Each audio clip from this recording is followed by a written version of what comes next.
Welcome to VLGA Connect. My name is Catherine Arndt and I'm the Chief of the VLGA Connect studio. I hope you enjoy today's Connect episode brought to you by the VLGA, the national broadcaster on all things local government.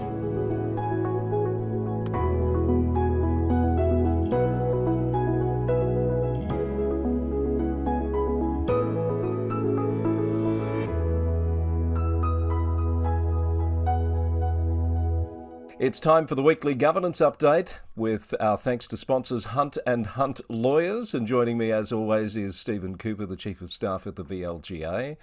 Hello, Steve. Hello, Chris. You're bright-eyed and bushy-tailed today. How are you? Oh, I could never better. Never better. Now, we better let people on. We are recording on Friday morning. Why are we never better, Chris? Because last night was, for the first time in quite a while, the opportunity to catch up with a whole lot of local government folks at the LGPro Conference dinner. And can I just say a good time was had by all. Oh, I'd echo that. Congratulations to Leanna Thompson, to Jill Brown, to the LGPro team. A lot of goodwill in the room, Chris. Yes. Look, people are just, they were just really grateful, I think, for the opportunity to get together again and do some networking and enjoy each other's company. And look, I'm sure you're the same, saw so many people that I haven't seen in person for more than 3 years. It was just a really nice event. I think Dennis Tenuto would say it was the vibe, Chris. And there was just a terrific vibe in the room. And as you say, people grateful to be there.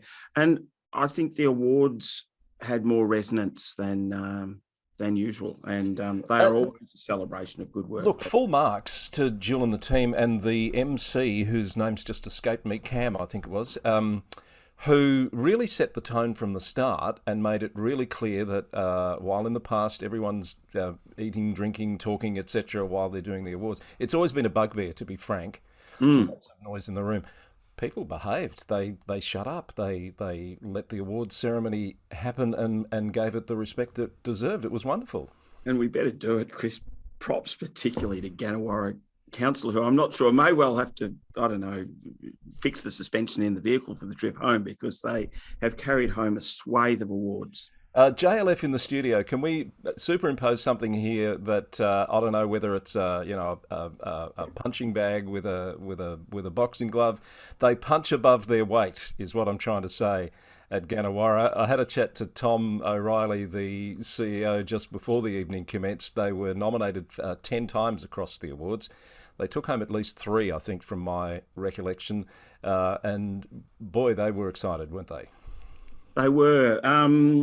But not big noting about it. Very, very humble in terms of what they do with a small number of people and a limited budget to really extract value for their community and remote communities, including one award, affected by drought. And people don't know where Tregowl and Dingwall and little communities like that are, but they're really working across their whole community. And Steve, there were quite a lot of awards. I don't propose to go through all of them, other than to say that LGPro has put the award yearbook up on their website. I assume it's there by the time you'll see this.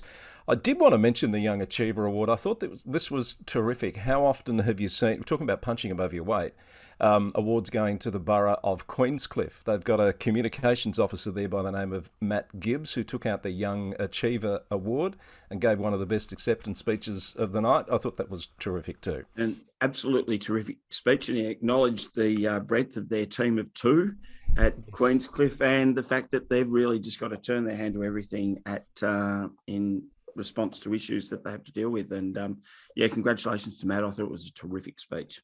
I think I had to look it up. I think the population of the borough of Queenscliff is about 3,500. So that multi-skilling, absolutely, it's a necessity in a council organisation like that. Absolutely, nowhere to hide at a place like that, Chris. So well done to all, and particularly to, as you said, Liana, Jill and the team at the very hard-working team. It was lovely to see them as well at LGPro on a terrific event. Not just the dinner, but the 2-day conference, by all accounts, went off exceptionally well. So congratulations. Now, last week's episode, Steve, has got a lot of attention, even some comments, which we'd like to share. I think I looked at the numbers over the weekend and thought, why is everyone discovering the governance update all of a sudden?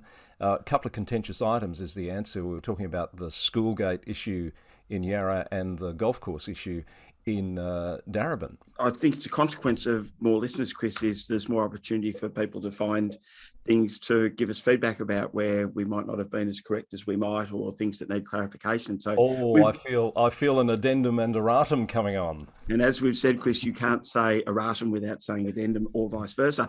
And the first one, of course, shout out to Mayor Lena Messina of the City of Darebin, who corrected me, because I don't know why I thought it had gone from a 12-hole course to a 3-hole course, to a 9-hole course at Northcote Public, but more correctly, as Lena pointed out on LinkedIn, 3 of the holes were being modified to accommodate that additional public space. So thanks to Lena for that. And that's one of the issues that got quite some comment. We might just share some of these comments off the YouTube stream, where we had Phil note it was a complex issue, but what seemed to be continuously overlooked in the reports, he says, is that the golf course is surrounded by open public greenland, and he mentions a number of reserves and parks, saying these are just some, not all, parks that are within a few hundred metres of the golf course. He says, I just don't understand it. The folks who want the golf course to basically be closed have a bee in their bonnet over something that really isn't an issue. So there's one view. Absolutely. One in amongst a multitude, Chris. Irene has said, I'm not a lawyer, but it's pretty widely known you cannot adversely possess Crown land, which I think was in my comment regarding the grammar school at Elphington. And I'd absolutely agree with Irene that you can't. I thought that land was a Disused road? Disused road. Yeah. Yeah, I thought that too. Yeah. But anyway, her comment is still correct. Sorry? Yes, her comment is still correct. Irene's absolutely spot on. Yeah, couldn't agree more. And there was another one back on the golf course where Sean said, rightly so, the golf course was always a 9-hole course, but the size of the golf course is to be made smaller. He's thanked us for correctly identifying that the curfew, the 3 p.m. curfew, is just an option that's being explored. Mentions that too many other places have reported it as fact that there would be no golf after 3 p.m, despite a number of sources clearly showing there's to be a briefing on options around that. So thank you for that feedback as well, Sean. We do try to get it right, don't we, Steve? Oh, we do our best, Chris. Yeah. So that's some great feedback, and we've got some more feedback from listeners that we'll share towards the end of the program. Let's talk about a few things that caught our eye this week. Firstly, out of the news, we've got a new federal local government minister, Steve. We've in fact got 2 ministers with local government in their title, which has confused me just a little. Are you able to shed any light on that?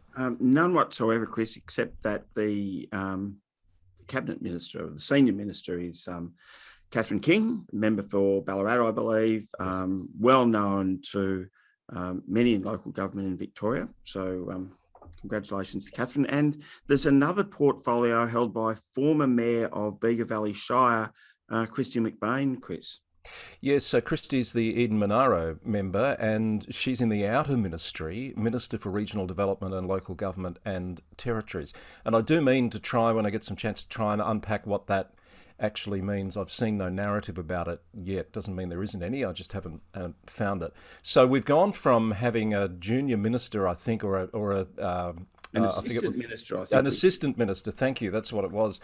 After having had a federal minister for local government in the last government, to having 2 ministers with local government in the title. That's got to be a good thing.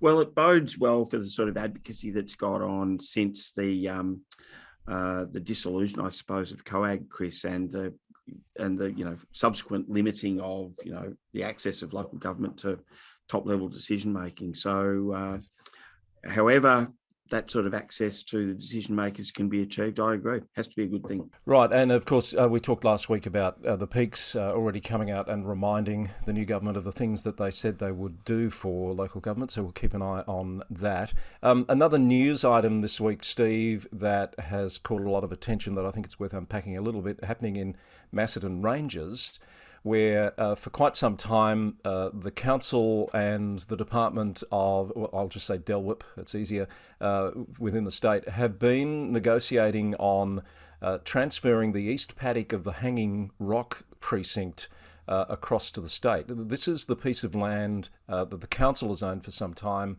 that has become used as a bit of a concert site for international artists. I think Elton John was there not that long back. Been there. Yes. I don't profess to know all of the background on this, but the council's been grappling with this for a while. They passed a motion last week, and there were a few different motions put, but ultimately decided to proceed to negotiating on that sale. Some councillors have raised concerns that the master plan for the area that the state is doing is not finalised yet, and they're using that as one of the reasons why perhaps more caution is required. And I understand it was a 6-3 vote, and that a rescission motion has now been lodged, and there's a special meeting coming up, or an unscheduled meeting coming up next Tuesday, I think it is, to deal with that rescission motion. So it's on hold. And that must have been lodged pretty much straight after the meeting, Chris, because as we know, one of the issues around rescission motions is there is a risk to the council if someone has acted on the motion. Yes. So there's governance rule requirements that the matter can't have been acted on. As a consequence, any action on the motion will stop until the council deals with the rescission. It's never quite that simple, is it, Steve? I'm sure you've been involved in numerous discussions, as have I, about what, depending on the actual decision that's been made, what constitutes acting on that decision.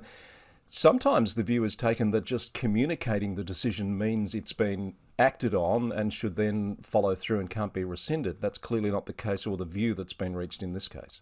No, I know some town clerks, some old style town clerks that I've worked with were always very keen that the correspondence out of a council meeting be forwarded immediately, and not through any sort of reason of conspiracy, but more to give the community certainty that the decisions made by the council are able to be acted on, and to instill public confidence. So it's an interesting one.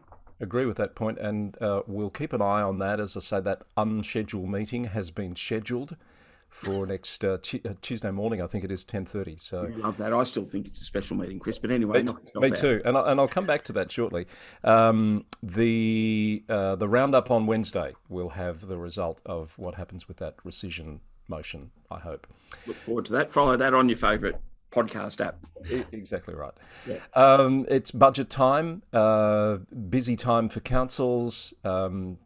Most councils have had their budgets out on exhibition by now, and of course we're into June, so it's almost time to make sure that they're locked away for the next financial year.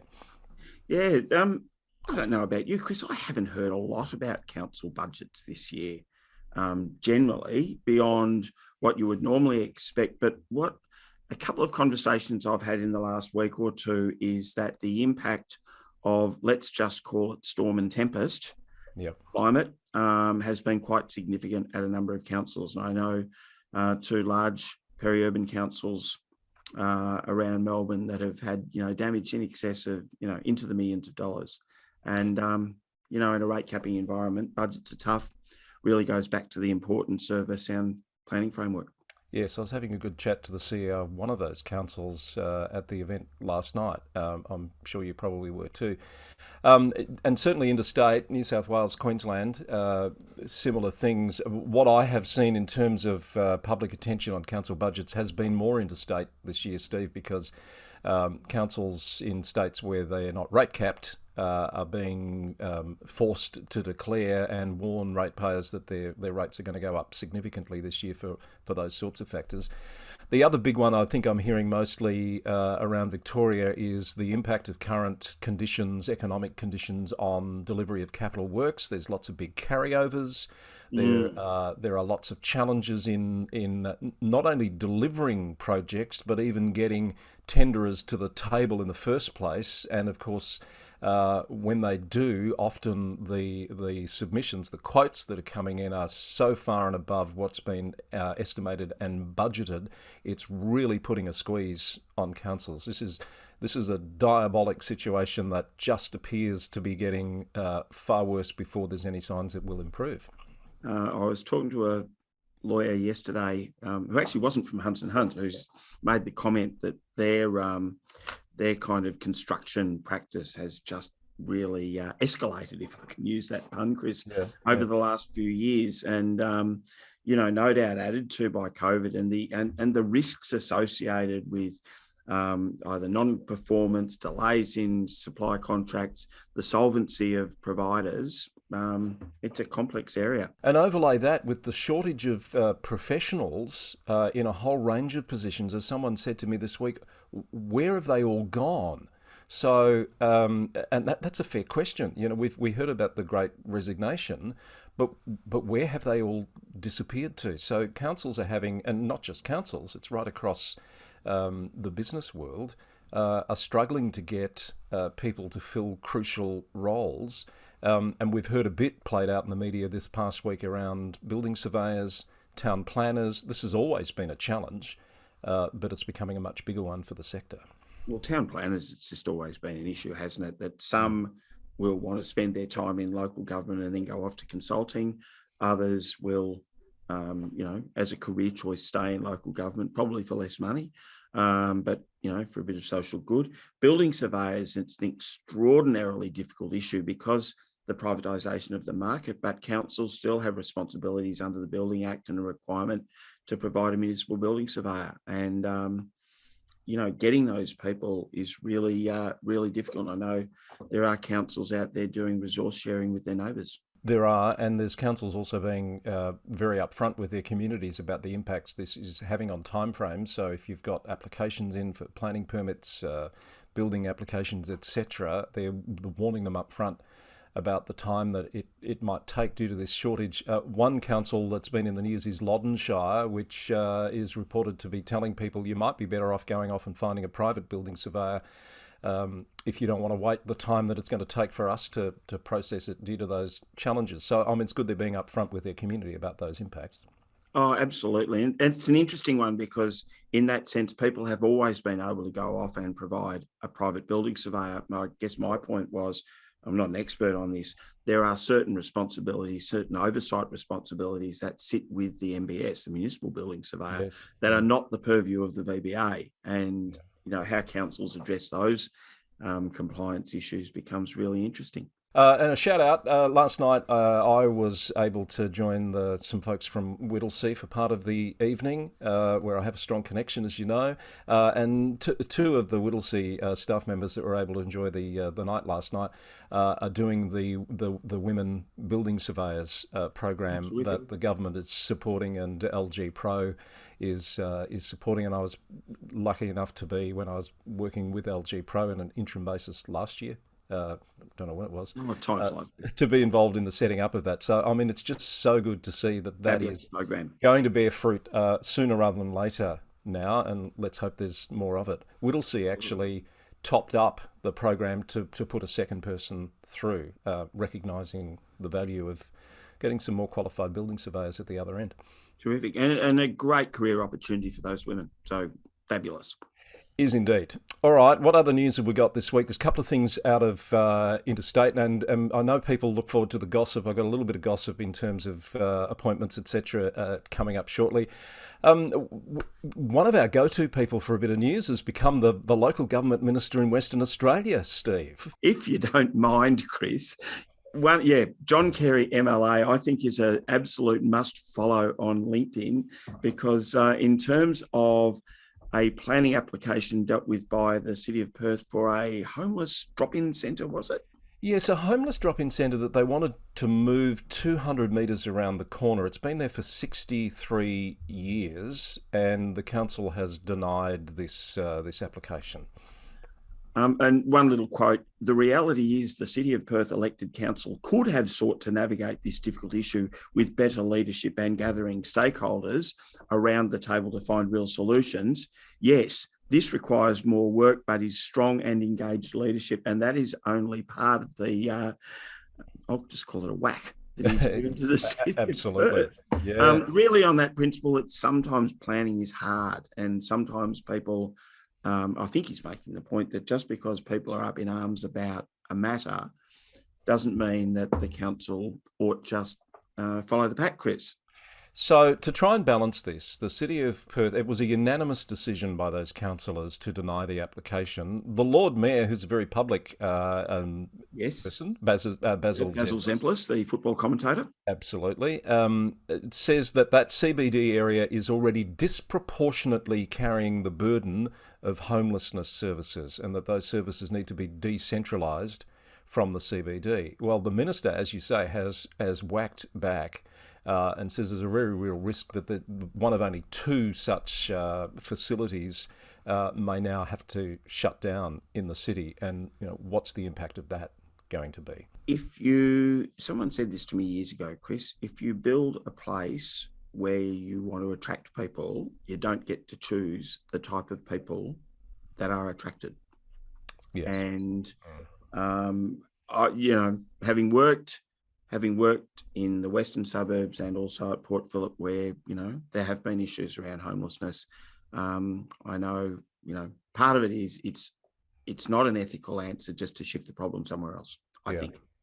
So it should also be said that John Carey is not just the Minister for Local Government, he's also the Minister for Housing and Homelessness in his portfolio. So he's right across all the elements of this. And as you say, he's had a real whack, and his closing remark, he's actually challenged some of the statistics that the City of Perth have used have relied on to make their decision, and said that they're simply not correct, and says the City of Perth has a moral responsibility as the planning authority to provide leadership and resolve this issue. So we'll keep an eye on where that one goes. Yeah, and Chris, I don't think anyone saying just because an application is for a good cause that you automatically have to throw the gates open, if you like.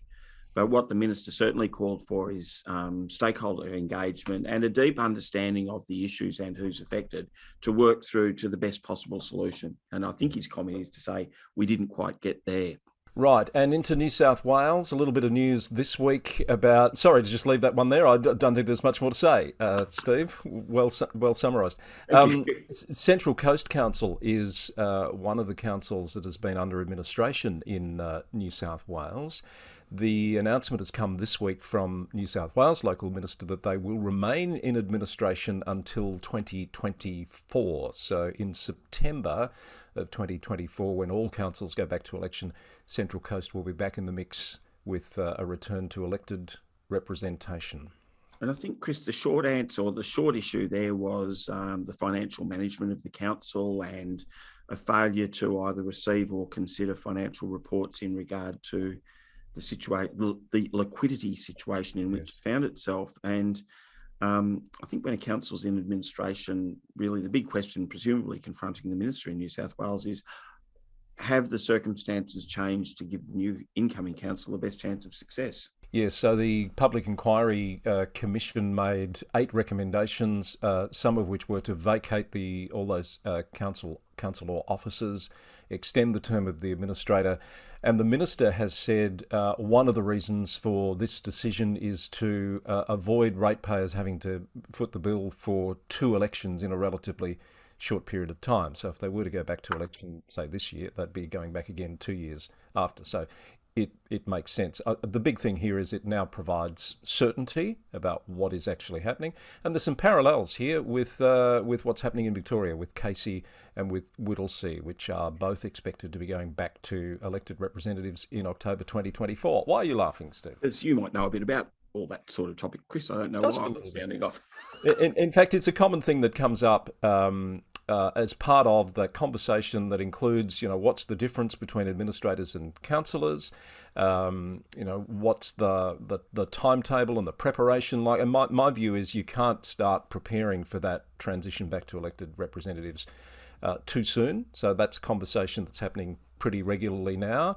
Yep. And for Central Coast, there's certainty now about the time frame, and they can be working towards that orderly transition with plenty of time to get there. And isn't the case too, Chris, that with administrators, speaking generally, not about yourself, you would expect the administrators to be diving in and understanding the inner workings of the organisation in a way where you would normally expect councillors to rely on the CEO for advice. Yes, absolutely. And, seeing as we're going there, again, I've been asked, because we've run into a lot of people I haven't seen for a while, about how that role's going, what's it like, what's the difference, etc.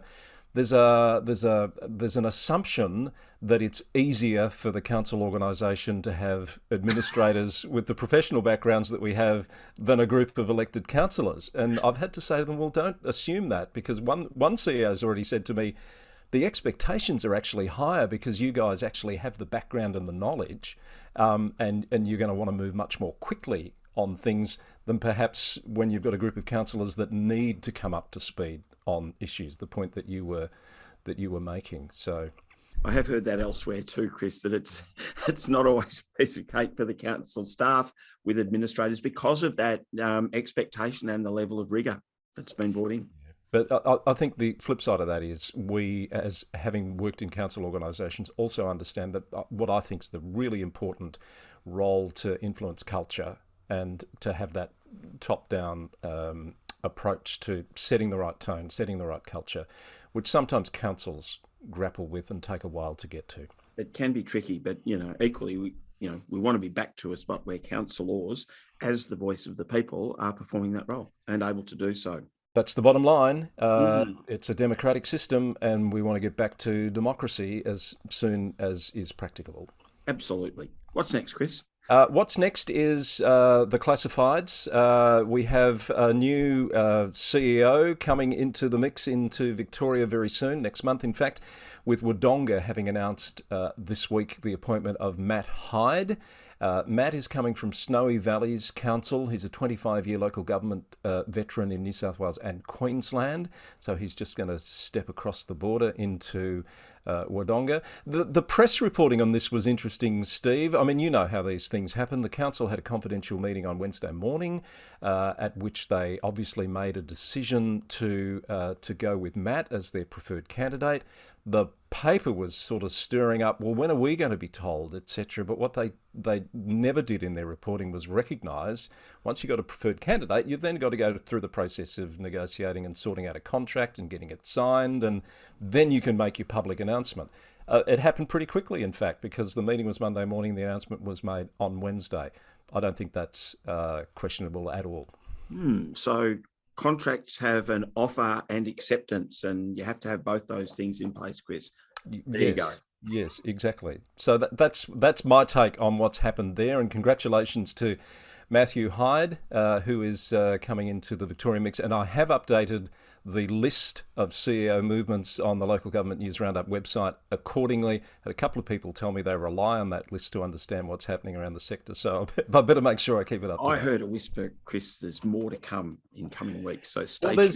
There's 6 at the moment, Steve, on the list that are to be resolved. That includes Dandenong, because we know John Benny's going to be stepping down at the end of November, but there's another 5 that, over the next month or so, we should be getting some clarity on. Absolutely. Yep. Good.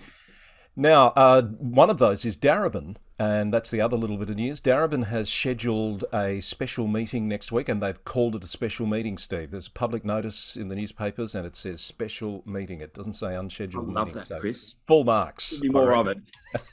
And it's to deal with the appointment of an interim CEO. So we can make some assumptions from this. They have an acting CEO at the moment in Rachel Olivia, who's one of the directors there, or a general manager. I forget the titles used at Darebin. Second level, yes. Second level. Can we assume that meeting to appoint an interim, that they're bringing someone in from outside? That's probably where the smart money is. They may be or may not. I don't know. They may not. And the really good thing is, Chris, at some point the council will decide, and that'll be the answer. That will be the answer, and we have confidence about the process because they have a monitor there assisting them with that. They do. In they have Mr. rather John excellent and experienced John Watson overseeing things there. Now, I know you want to make mention of Mark Brady, who I don't know, but you're aware of, who's wrapping up, sounds like a very stellar local government career. I'm a bit late to this party, Chris, because I believe Mark finished up a couple of weeks ago at Mornington Peninsula. And was this a bit of gossip you picked up last night at the LGPro? No, in fact, I picked it up on Monday, and I realised that, I'd missed the fact that Mark had finished. I reckon I knew Mark when he was in his early 20s at the City of Frankston. He's worked at Latrobe, Bass Coast, Port Phillip, Mornington Peninsula, and someone reminded us of the use of the term dark arts in relation to governance in a good way. Mark is a master and guru, like a grand master of the dark arts of governance, in the sense that there's a lot of wisdom in his brain, and in that sense, he's a loss to the sector. Going off to community health, I believe, and wishing well. Absolutely. Well done, and all the best. So the dark arts comment was a comment I made last week or the week before, talking about the Indigo Shire meeting to deal with the Mayor's notice of motion on opening up briefing sessions to the public. And I made the comment that when you watch that, there is a dark art to meeting procedure, and we don't always get it right. And you've had some feedback from someone else elsewhere in the sector who can sympathise with that. I think we had some feedback from a CEO who basically made the comment that there should be more of the dark arts in governance and around council meetings, because often that's they're the critical points that keep the council moving in the one direction. If the mayor is able to sort of keep the meeting going in a way where people understand that we've followed the governance rules and we're adopting good processes. And did that person have anything to say, he says, asking the question, knowing the answer, on open briefings? That person said that they had tried open briefings on a few issues and had a sporadic response, my words, not his, from the community. So a bit up and down. And it sort of left me thinking that it's one of those issues, open briefings, that look, philosophically sounds terrific, but there's a whole lot of work to go in terms of giving good effect to that, Chris. Okay, good to know that there's, 4 people watching, listening, at least, from the comments that we've had. I'll give bonus points to this person, though. They also said they thought the report, the interim report into the culture review, was a pretty good document, and there's no silver bullet, and we've got to keep working on culture. Yes, we did talk about that too. And we need to come back to that at some point, because where is it going? The Minister's said a couple of times now the sector needs to own what happens next here. I'm waiting to see. What is the sector going to do with it? Well, the report was framed in a way that sort of talked about, options for further exploration. So we're in that phase of further exploring, I suppose. And watch this space, Chris. I'd like to have something more definite to say about this in a couple of weeks, because we're doing a bit of digging at the moment. Look forward to that. Okay. And before we go, by the time people see and hear this, you'll have done this, but you're heading off to deal with another dark art, and that is land use planning for councillors, with some help from Tony Rannick. Tony Rannick from Hunt & Hunt and I are off to the land of Zoom at lunchtime today to do a brief, short and sharp open session. I think we've got about 15 councillors from around the state on land use planning. And that's a session that we've actually delivered to 2 rural councils in half-day sessions, and really looking forward to it. And it's the bit that, or one of the things that no one tells incoming councillors they're going to have to deal with. All right, good luck. I'm sure that'll be a worthwhile use of everyone's time. Steve, that's all I've got on my list. Anything on yours? Only another reminder, Chris, that we've got the Better Disagreements, Better Teams session also online with Melissa Scadden from Justicia Lawyers on the 17th of June, and the details of that are on the VLGA website. Okay, that's a wrap, I think. Don't forget to send us your tips for stories, ideas, and gossip. It'd be lovely to hear from you so we don't miss anything. Don't forget to subscribe if you haven't already to the YouTube channel and to the podcast, not just to VLGA Connect, but also the Local Government News Roundup, which comes to you Sundays and Wednesdays. Steve, have a great week. Just leaves us to thank again the team at Hunt & Hunt Lawyers for being terrific sponsors of this program. Ditto, Chris. Thank you, and you have a good week too. That's the VLGA Connect Governance Update for another week. Thanks for watching and listening, and we'll see you again soon.